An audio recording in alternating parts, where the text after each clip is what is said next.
যদি বাঁচায় রাখে, যা বলেই দেই, শরীফ ওসমান হাদির দায়বদ্ধতা সেই রিকশাওয়ালার প্রতি, যে আমার এইখান থেকে উঠাইয়া নিয়া ভাড়াটা নেয় না, চড়াই ধরে ভাড়া দিতে চাই না, চোখের পানি ছাইরা দেয়।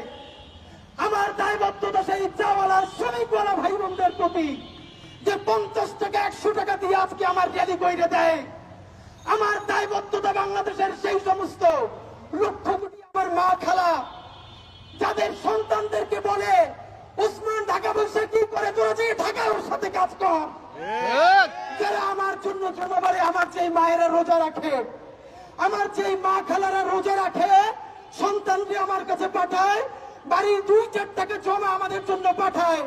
ওসমান হাদি সংসদে কথা বলবে আমার সেই মা বোনদের জন্য, আমার খালাম্মাদের জন্য ইনশাআল্লাহ। ওসমান হাদি কথা বলবে রিকশাওয়ালার জন্য, ভ্যানওয়ালার জন্য, মৎস্যজীবীর জন্য।